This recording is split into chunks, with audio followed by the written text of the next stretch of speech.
Hello everyone, welcome aboard. So again, we have brought you the next lecture of the ongoing current affairs series.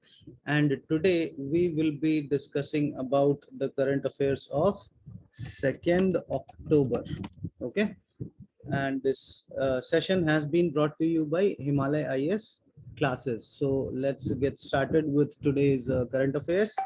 So the first news item today, it's about the GST collections hit 5 months high. So there are mostly numbers actually in this article, but let's take a look at the things which is relevant for us. So if you talk about prelims, it belongs to the subject economy. Okay, you will read about taxation and you will read about direct as well as indirect taxes. If you talk about the mains, this belongs to GS paper 3. Okay, so what is GST? GST is a source of government revenue. Okay, so there are like various sources of government revenue, one of which is tax. So tax can be of direct taxes, which is, for example, income tax. Okay, it's an example of direct tax, or indirect tax, for example GST. Okay, GST stands for goods and services tax. It was constitutionalized by 101st Constitutional Amendment Act, and it has created a GST council, which is chaired by the finance minister of India. Also the states have 3/4 weightage, so every state is represented by their finance minister or finance secretary, and all the decisions related to taxation, like how much should be the indirect tax on various goods and services, that is taken up by this council. And this regime has brought in the concept of one nation, one tax. So there is one governing body which, earlier, if you remember, there were VATs, like Karnataka has different VAT, Delhi has different, Delhi or any other state. Okay, Delhi is not a good example. They had different type of VAT systems which were different. Now in the whole country there is one taxation system for the indirect tax, where wherever you go you pay, and you get, like, tax categorized between SGST, CGST and IGST. So SGST goes to state, CGST goes to center, and IGST is divided between center and state government. Okay, so this is a very, very important topic which you have to prepare, or you will read in your economy classes. Next article today, it's again about the urban missions. So see, urban missions or issues related to urbanization, this is a part of GS paper 1. In the prelims, you have GS paper 1. When I say, I'm talking about mains. When I say prelims, in prelims examination, schemes are very, very important, right? So Swachh Bharat Mission Urban Phase 2 has been launched. Amrut Mission, Atal Mission for Rejuvenation and Urban Transformation, Phase 2 has been launched. What is the goal? Goal is scientific waste management, getting 100% waste recycled or treated, and full sanitation. So Swachh Bharat Mission Urban, now they want to achieve ODF plus status for the whole country. So see, achieving the goal of the phase 2 of both these urban missions, it depends on the capability and governance. Like, what is the capability of the system to implement this mission and to achieve its objective, and how the governance system, means all the stakeholders, be it people, be it civil society, be it the urban local bodies, they are playing their role in it.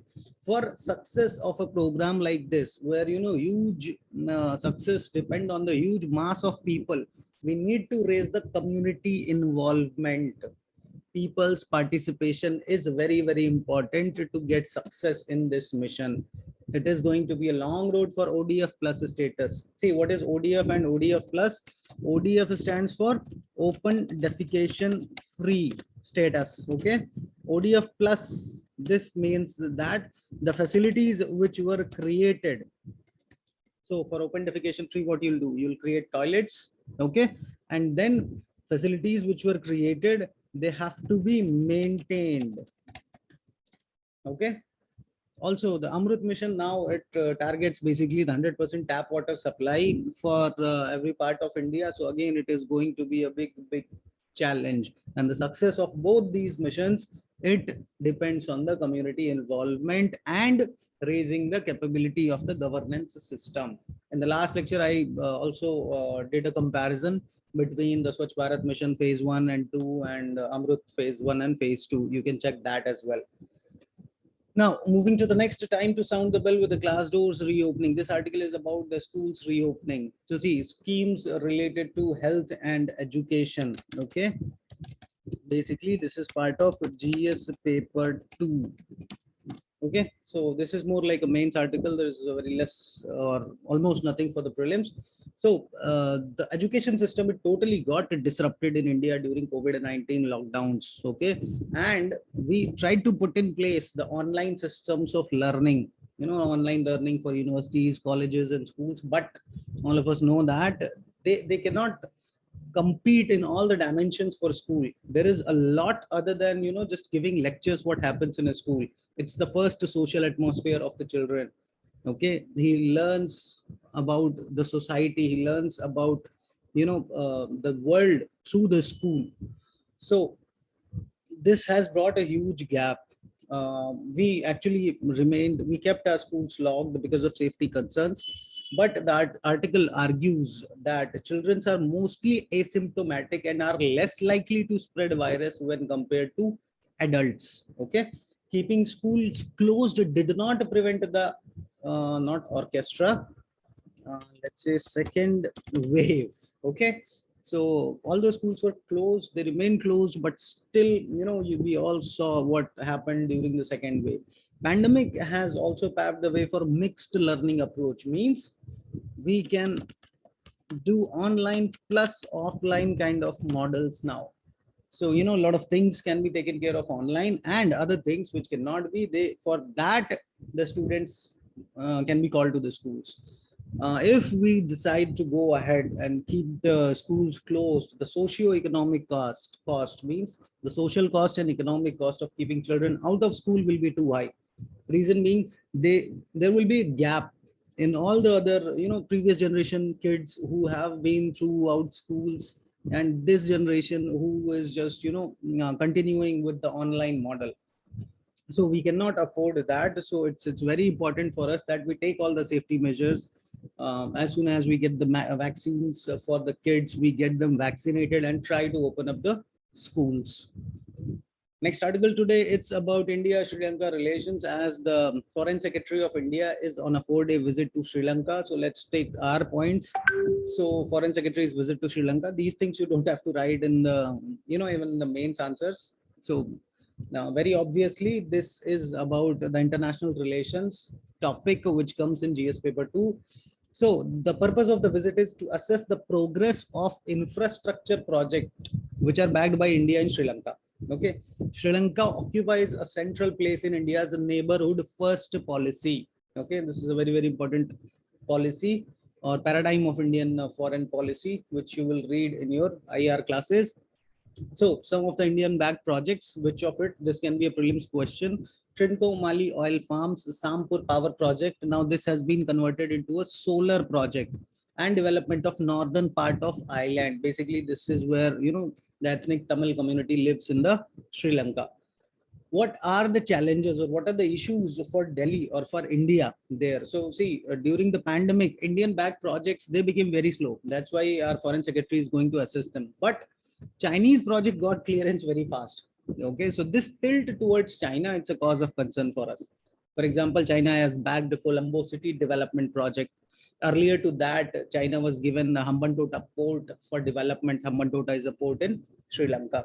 Also, earlier in the peace talks, the promise of devolution of powers to the northern part, uh, which is inhabited by the ethnic Tamilians, that remains unfulfilled. So again, this is a cause of concern. See, we have the people living of the same ethnicity on the both side of borders.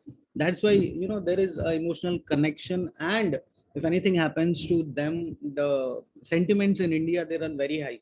So for a good relationship, it's very, very important that they get, or within the framework of Sri Lankan sovereignty, at least they must get some powers or autonomy framework whatever it fits to them.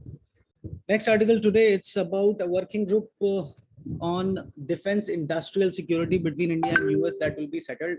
So prelims point of view, there's not much to say, but in the mains, if the question is about India and United States relationship, you can use this point that to allow the cooperation in the defense sector, we have created, India and United States have created a defense industrial security group, which will allow defense industries to collaborate on cutting edge technologies.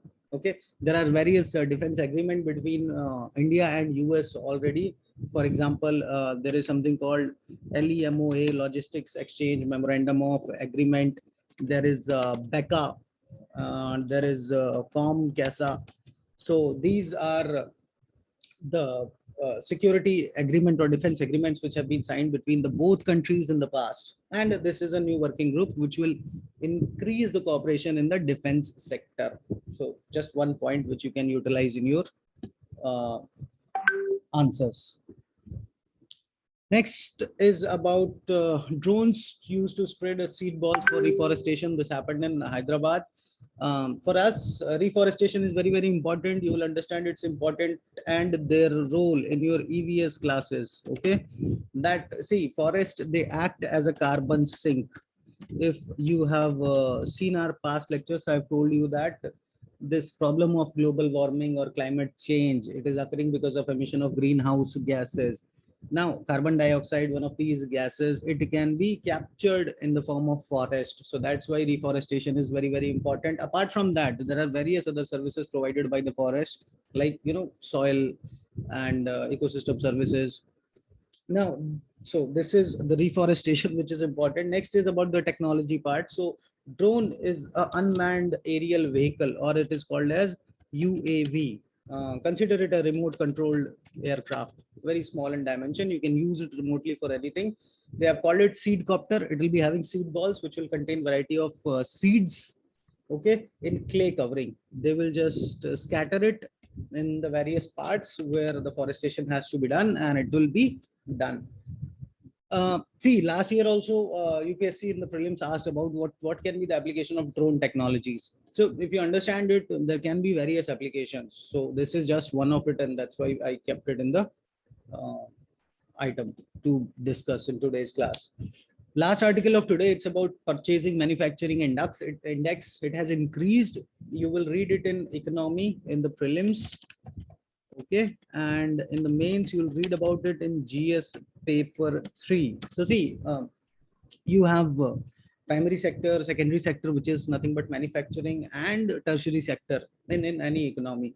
The growth of manufacturing sector is measured by purchasing manufacturing index. So its value, if it is above 50, that means manufacturing is increasing or expanding. If it is under 50, that means manufacturing is contracting. And if it remains 50, that means there is no change in the manufacturing activities. So PMI is an indicator of manufacturing activities, okay, which is like GDP is an indicator of national income, right, or gross national product. So in the same way, our manufacturing activities are measured by this. So that was all for today's lecture, guys. Hope you have liked the session. Please feel free to like, comment, subscribe on this channel, and tell us in the comment section how you have felt about it. And hope you have liked the session, and we will be back soon with the next lecture very soon. Thank you very much.